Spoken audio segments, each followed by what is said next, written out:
Hello students, তোমাদের সবাইকে আমাদের চ্যানেলে ওয়েলকাম জানাই। দেখো, আজ আমরা সেকেন্ড সামেটিভ এক্সামের জন্য ক্লাস 8-এর জিওগ্রাফির তোমাদের প্রশ্নবিচিত্রাতে যে লাস্ট সেটটি রয়েছে, মাথা ভাঙা গার্লস হাই স্কুল, এই স্কুলের সমস্ত কোশ্চেন আনসারগুলি আজ আমরা দেখে নেব।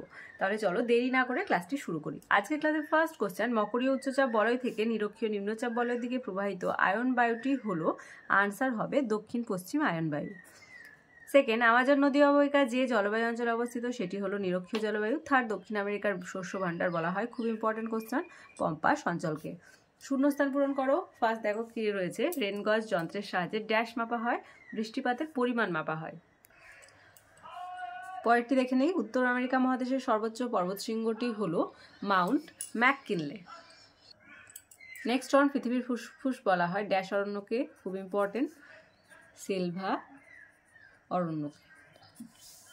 দেখো একটি ম্যাচ দিয়েছে, সুপিরিয়র এটি হবে মিষ্টি জলের হ্রদ, ডেট্রয়েট এটি হবে বৃহত্তম মোটরগাড়ি নির্মাণ কেন্দ্র, এটি তোমাদের শর্ট কোশ্চেন দিয়ে থাকে, নায়াগ্রা এটি জলপ্রপাত, আর কর্ডিলেরা এটি শৃঙ্খল। ম্যাচটি ভীষণ ইম্পর্টেন্ট, সবগুলোই তাই খুব ভালোভাবে এটি দেখবে, শর্ট কোশ্চেন হিসাবেও এর প্রশ্নগুলি কিন্তু আসতে পারে। চাই দেখে ফার্স্ট নিচের প্রশ্নগুলির সংক্ষেপে উত্তর দাও। আপেক্ষিক আর্দ্রতা কাকে বলে? আনসার লিখবে, কোনো নির্দিষ্ট উষ্ণতায় নির্দিষ্ট আয়তনের বায়ুতে যে পরিমাণ জলীয় বাষ্প বর্তমান আছে এবং ওই একই উষ্ণতায় একই আয়তনের বায়ুকে সম্পৃক্ত করতে যে পরিমাণ জলীয় বাষ্পের প্রয়োজন হয় তাদের অনুপাতকে আপেক্ষিক আর্দ্রতা বলে। আপেক্ষিক আর্দ্রতা সর্বদা শতকরা হারে পূর্ণমানে প্রকাশ করা হয়। নেক্সট, অথবাতে শিলাবৃষ্টি কাকে বলে?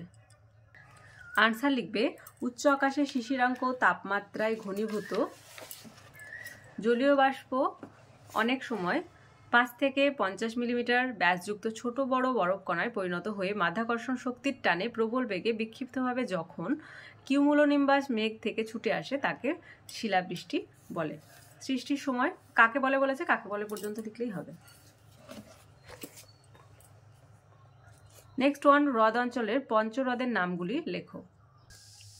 পঞ্চহ্রদ আমেরিকা যুক্তরাষ্ট্রের Minnesota, Wisconsin, Michigan, Illinois, Indiana, Ohio, Pennsylvania, new York, এই 8টি অঙ্গরাষ্ট্রের 5টি বৃহৎ হ্রদ দেখা যায়। হ্রদগুলির নাম চেয়েছে যেহেতু, তাই শুধু হ্রদগুলির নামও তোমরা দিতে পারো, সুপিরিয়র, হুরন, মিচিগান, ইরি এবং অন্টারিও। অথবাতে কোন অঞ্চলকে মৃত্যু উপত্যকা বলে এবং কেন? আনসার লিখবে, উত্তর আমেরিকার মধ্যভাগের পর্বতশ্রেণীর সর্বদক্ষিণে ক্যালিফোর্নিয়ার সিয়েরা নেভাদার দক্ষিণ পূর্ব দিকের উপত্যকাটি সমুদ্রপৃষ্ঠ থেকে প্রায় 90 মিটার নিচু। অঞ্চলটি উত্তর আমেরিকা মহাদেশের উষ্ণতম ও সমগ্র পশ্চিম গোলার্ধের সবচেয়ে নিম্নতম অঞ্চল। এখানে সোনা পাওয়া যায়। এই গুজব থেকে বহু লোক সোনা সংগ্রহের উদ্দেশ্যে আসে, কিন্তু অক্সিজেনের অভাবে বহু লোকের মৃত্যু হয় বলে এই উপত্যকাকে মৃত্যু উপত্যকা বা ডেথ ভ্যালি বলা হয়। 5 দাগের ফার্স্ট কোশ্চেন, উদাহরণসহ বৃষ্টিচ্ছায়া অঞ্চল সৃষ্টির কারণ ব্যাখ্যা করো। এটি তোমাদের টেক্সটের 47 পেজে আছে। তোমরা এখান থেকে প্রতিবাদ ঢাল থেকে শুরু করে পুরো এতটা লিখে দেবে। ওকে, এখান থেকে এতটা। অথবাতে নিরক্ষীয় অঞ্চলে প্রতিদিন বিকেলবেলা বজ্র বিদ্যুৎ সহ বৃষ্টি হয় কেন?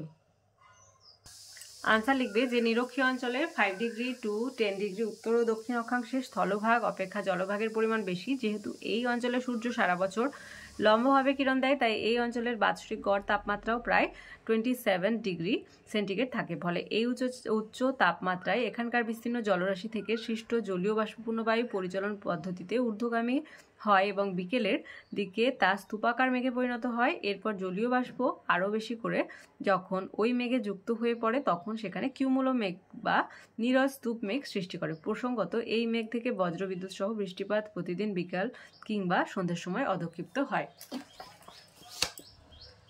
নেক্সট ওয়ান, গোধূলি অঞ্চল কাকে বলে? আনসার লিখবে, দক্ষিণ আমেরিকার আমাজন অববাহিকার নিরক্ষীয় চিরসবুজ অরণ্যকে সেলভা অরণ্য বলা হয়। সারা বছর ধরে প্রচুর বৃষ্টিপাত হয় বলে এই প্রকার বনভূমির গাছগুলি খুবই ঘন সন্নিবেষ্টিতভাবে জন্মায়। ফলে গাছের পাতাগুলি পরস্পরের সঙ্গে মিশে একটি চাঁদোয়া সৃষ্টি করে। এর ফলে সূর্যালোক অরণ্যের অভ্যন্তরে প্রবেশ করতে পারে না। অরণ্যের মধ্যে এক অন্ধকারাচ্ছন্ন পরিবেশ বিরাজ করে। এই জন্য এই বনভূমি অঞ্চলকে চির গোধূলি অঞ্চল বলা হয়। অথবাতে রয়েছে, হ্রদ অঞ্চল পশুপালনে উন্নত কেন? আনসার লিখবে, পয়েন্ট করে লিখবে পশুচারণ ভূমি। হ্রদ অঞ্চলে বিস্তীর্ণ চারণভূমি থাকায় পশুগুলি সহজে বিচরণ করতে পারে। সেকেন্ড, পশু খাদ্যের সহজলভ্যতা। এখানে প্রচুর পরিমাণে ভুট্টা, ওট এবং বিভিন্ন ঘাস যেমন হে, ক্লোভার জন্মায়, যার ফলে পশু খাদ্যের যোগান নিয়মিত থাকে। জলবায়ু শীতল নাতিশীতোষ্ণ জলবায়ুর কারণে পশুজাত দ্রব্য সংরক্ষণে বিশেষ সুবিধা হয়। ফোর্থ, পশুজাত দ্রব্যের চাহিদা। বিভিন্ন পশুজাত দ্রব্য যেমন মাখন, চিজ, পনির, মাংস, দুধ প্রভৃতির ব্যাপক চাহিদা রয়েছে। ফিফথ, সংরক্ষণ। বিভিন্ন পশুজাত দ্রব্যের সংরক্ষণের জন্য উপযুক্ত ব্যবস্থা রয়েছে। এছাড়া সিক্স, পশুর প্রয়োজনীয় জল সরবরাহ। সেভেন্থ, উন্নত পরিবহন ব্যবস্থা প্রভৃতি কারণে এখানে অনেক পোল্ট্রি ফার্ম গড়ে উঠেছে এবং হ্রদ অঞ্চল পশুপালনে বিশ্বের অন্যতম শ্রেষ্ঠ অঞ্চল। 6 দাগের ফার্স্ট কোশ্চেন, নিয়ত বায়ুপ্রবাহ কাকে বলে? চিত্র সহ পশ্চিমা বায়ুপ্রবাহের ব্যাখ্যা দাও। তোমাদের টেক্সটে 34 পেজে দেখবে, সারা বছর ধরে নিয়মিতভাবে ভূপৃষ্ঠের সমান্তরালে একদিকে প্রায় একই গতিবেগে প্রবাহিত বায়ু হলো নিয়ত বায়ু। আর পশ্চিমা বায়ুর এক্সপ্লেনেশন চেয়েছে এখান থেকে, মানে 35 পেজে পশ্চিমা বায়ু, এখান থেকে এতটা লিখবে। আজকের ক্লাসের লাস্ট কোশ্চেন, সমুদ্র বায়ু ও স্থলবায়ু সৃষ্টির কারণ চিত্র সহ ব্যাখ্যা করো। আনসার লিখবে, স্থলভাগ ও জলভাগ পাশাপাশি অবস্থান করলে দিনের বেলায় স্থলভাগ জলভাগ অপেক্ষা অধিক উষ্ণ হয় এবং সেখানে নিম্নচাপের সৃষ্টি হয়, কিন্তু জলভাগ তত উষ্ণ হয় না বলে সেখানে নিম্নচাপ বিরাজ করে। এর ফলে মধ্যাহ্নের পর থেকে বিকাল পর্যন্ত সময়ে জলভাগের উচ্চচাপ অঞ্চল থেকে স্থলভাগের নিম্নচাপ অঞ্চলের দিকে যে বায়ু প্রবাহিত হয় তাকে সমুদ্রবায়ু বলে। তোমাদের কোশ্চেন আসে সমুদ্রবায়ু কাকে বলে, স্থলবায়ু কাকে বলে, বা পার্থক্য, এগুলি কিন্তু তোমাদের এক্সামে এসে থাকে। উল্লেখ্য, অপরাহ্নে এই বায়ুর গতিবেগ ঘন্টায় 15 to 25 কিলোমিটার পর্যন্ত হয়। কলকাতা, দীঘা, পুরীতে গ্রীষ্মকালের সন্ধ্যাবেলায় সমুদ্রবায়ুর প্রভাবে আরামবোধ হয়।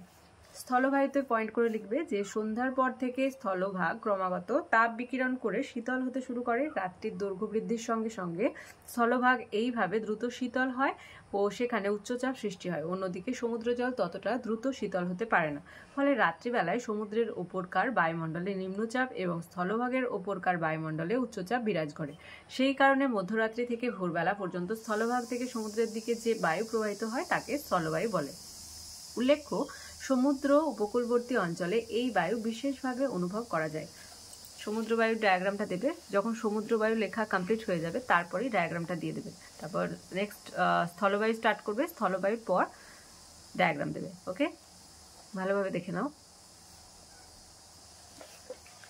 তাহলে আজকে দেখো, সেকেন্ড সামেটিভ এক্সামের জন্য তোমাদের প্রশ্নবিচিত্রাতে যে লাস্ট স্কুলটি ছিল 9th number Mathabhanga girls high school, এই স্কুলের সমস্ত কোশ্চেনের আনসার আজ আমরা দেখে নিলাম। ক্লাসটি ভালো লেগে থাকলে অবশ্যই একটি লাইক দেবে আর ভিডিওটি বন্ধুদের সঙ্গে অনেক বেশি করে শেয়ার করবে। আর ক্লাসে যারা প্রথমবার এসেছো তারা অবশ্যই চ্যানেলটি সাবস্ক্রাইব করে নিও এবং পাশে থাকা বেল আইকন প্রেস করে রাখবে, যাতে করে আগামী দিনের সমস্ত ভিডিও সবার আগে তোমাদের কাছে পৌঁছে যায়। আর আমাদের ক্লাসগুলি তোমাদের কেমন লাগছে অবশ্যই কমেন্টের মাধ্যমে জানাতে কিন্তু ভুলবে না।